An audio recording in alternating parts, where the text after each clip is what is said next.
Hello বন্ধুরা, জ্যোৎস্না রান্নাঘরে সবাইকে জানাই আমার তরফের থেকে স্বাগতম।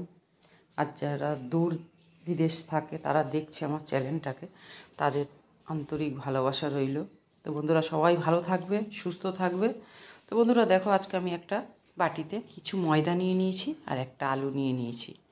এই দেখো, 2 কাপ মতন ময়দা নিয়ে নিয়েছি আর একটা বড় আলু নিয়ে নিয়েছি। তো বড় আলু কী বানাবো তোমাদের দেখাবো, তোমরা প্রথম থেকে লাস্ট তক দেখো। আশা করি তোমাদের এই রেসিপিটা খুব ভালো লাগবে। তো আজকে আমি আলু ময়দার ভাপা পিঠে বানাবো। তো সকালের জলখাবারে যদি তোমরা এভাবে বানিয়ে নাও, খেতেও খুব সুন্দর আর ভালোও লাগবে আর সময়ও কম লাগবে। তো বন্ধুরা দেখো, আলুটা আমি কেটে নিয়েছি একটু বড় বড় করে পিচ করে। তো আলুটা আমি প্রথমেই সিদ্ধ করব। তো সিদ্ধ করে নেবো প্রথম বন্ধুরা। তারপরে দেখো, একটা কড়াই বসিয়ে দিয়েছি, কড়াইতে জলও দিয়ে দিচ্ছি। এই দেখো, একটু বেশি করে জল দিতে হবে, যেহেতু আলুটা সিদ্ধ করে নিতে হবে।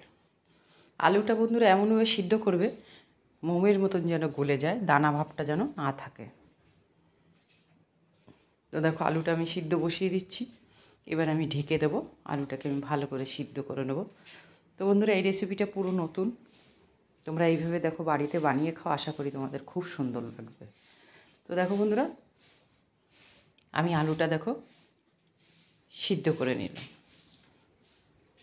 আলুটা সিদ্ধ হয়ে গেলে আলুটা আমি নামিয়ে নেব।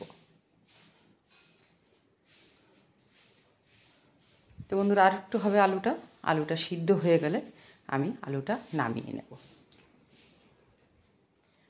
তারপরে দেখো, আলুটা সিদ্ধ হয়ে গেছে, কড়াইটা বসিয়ে দিয়েছি। তো দেখো, কড়াই অল্প করে জিরে, কটা শুকনো লঙ্কা আর আমি একটু এলাচ, সামান্য একটু ধনে দিয়ে আমি ভেজে নেব প্রথম। তো বন্ধুরা ততক্ষণ আমি একটু নেড়ে ভেজে নিচ্ছি। বারে বারে একটু নেড়ে দিতে হবে একভাবেই, কেননা পুড়ে যেতে পারে, আর পুড়ে গেলে ভালো লাগবে না। তো দেখো, এবার আমি নামিয়ে নেব। এবার দেখো, আলুটা আমি একটু হাত দিয়ে মেখে নিয়েছিলাম। এবার দেখো, ময়দার মধ্যে দিয়ে দিলাম, লবণ পরিমাণ মতন দিয়ে দেবো, চিনিও দিয়ে দিলাম অল্প করে। এইবার দেখো, সাদা তেলও দিয়ে আমি একটু মেখে নেব আলুর সাথে ময়দাটা ভালো করে মেখে নেব। তো দেখো, মেখে নিয়েছি। এবার আমি অল্প অল্প জল দিয়ে ভালো করে মেখে নেব। যেহেতু আগে জল দিইনি, যেহেতু আলু ছিল, আলুটা এমনিতেই ময়দার সাথে মাখলে নরম হয়ে যায়, এই জন্য প্রথম মেখে নিয়েছি। এইবার দেখো, একটু শুকনো ময়দা দিয়েও একটু মেখে নিলাম, শক্ত করে নিলাম। এইবার দেখো, আমি তেল দিয়ে দিলাম, একটু সাদা তেল দিয়ে 10-15 মিনিট রেখে দেবো। তারপর দেখো, গুটি কেটে আমি গোল গোল করে নিয়েছি। এই দেখো, গোল গোল করে নিয়েছি। এইভাবে ভাপা পিঠা করলে ভালো লাগবে, তো মনে করলাম একটা ডিজাইন করে নেব। তো দেখো, হাত দিয়ে আমি গোল করে নিয়েছি। এইবার দেখো, ডিজাইন করতে গেলে কী করতে হবে শর্ট টাইমে। এই দেখো, একটা মুটকি নিয়ে নিয়েছি, জলের মুটকি। এই দেখো, এবার মুটকিটা দিয়ে আমি একটু চেপে দিলাম মধ্যের অংশটা। দেখো, ডিজাইন হয়ে গেল। ডিজাইনটা করে দিলাম, দেখতেও সুন্দর লাগবে। এই দেখো, সবগুলো আমি এবার বন্ধুরা ডিজাইন করে নেব।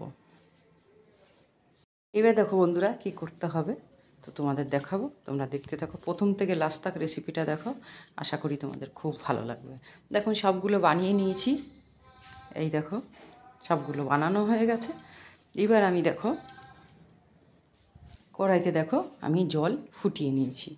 এবার আমি পিঠেগুলো সব জলের মধ্যে ছেড়ে দেবো, এক এক করে সব পিঠেগুলো।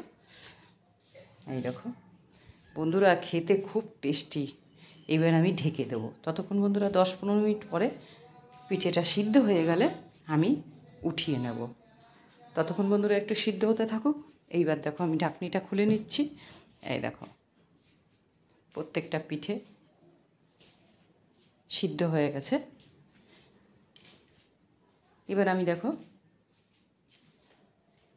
এই দেখো সিদ্ধ হয়ে গেছে পিঠেগুলো। এবার আমি জলের থেকে উঠিয়ে নেব এক এক করে সব পিঠে। জলটা ঝরিয়ে নিতে হবে। এরপরে দেখো কড়াই বসিয়ে দিয়েছি, অল্প করে তেল দিয়ে দেব। এবার তেলটা গরম হয়ে গেলে আমি 3-4 চামচ সস দিয়ে দেবো। তেলটা ততক্ষণ বন্ধুরা গরম হয়ে নিক। বন্ধুরা এই দেখো সস দিয়ে দিচ্ছি তেলের পরে। তো বন্ধুরা পিঠে খেতে গেলে তো গুড় দিয়ে তোমরা খাও, পাটালি গুড়। পাটালি গুড় লাগবে না, তোমরা সস দিয়ে এইভাবে যদি বানিয়ে খাও ঘরে, দেখবে খেতে খুব টেস্টি। আর সস তো সব কিছুতেই ভালো লাগে। একবার ভাপা পিঠে দিয়ে সস দিয়ে তোমরা এইভাবে বানিয়ে খাও, দেখবে খুব সুন্দর লাগবে। তো একবার বন্ধুরা তোমরা ঘরে বানিয়ে ট্রাই করে দেখো, তোমাদের যদি ভালো লাগে রোজ রোজ খেতে ইচ্ছা করবে। তো বন্ধুরা দেখো আমি সামান্য একটু মাপ মতো চিনি দিয়ে দিলাম অল্প করে। আর দেখো শুকনো লঙ্কাটা যে আমি ভেজে রেখেছি সেটা হাত দিয়ে গুঁড়ো করে নিয়েছি। আর দেখো একটু যে মশলা ভেজে রেখেছিলাম সামান্য একটু দিয়ে দেব, দিয়ে আমি নেড়ে চেড়ে বন্ধুরা নামিয়ে নেব।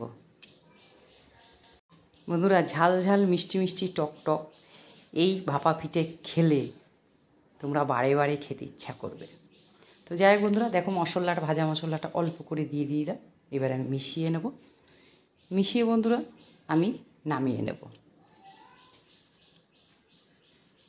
নামিয়ে নেব, একটু ভালো করে নেড়ে নিচ্ছি। এবার বেশি ভাজলে সসটাও শুকিয়ে যাবে, খেতে ভালো লাগবে না। সস দেওয়ার পরে বেশিক্ষণ রাখা যাবে না। তো বন্ধুরা দেখো গ্যাসটা স্লো করে নিতে হবে। তো যাই হোক বন্ধুরা আমি এবার নামিয়ে নেব। তো দেখো এই দেখো কালারটা কত সুন্দর হয়েছে। এর সাথে গুঁড়ো লাগবে না, সবজিও লাগবে না, তোমরা শুধুই এইভাবে খেয়ে নিতে পারবে। আর যেহেতু আলুর ভাপা পিঠে খেতে এমনিই মজা আলাদা, আলুর জিনিস। তো যাই হোক বন্ধুরা রোজ দিনই তো একটা করে বন্ধুরা রেসিপি দিচ্ছি।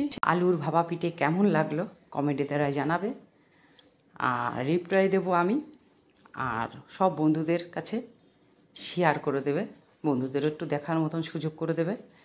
তো বন্ধুরা আজকে আমি এখানে রাখবো। তোমরা ভালো থাকবে, সুস্থ থাকবে। আবার তোমাদের সামনে কালকে আসবো।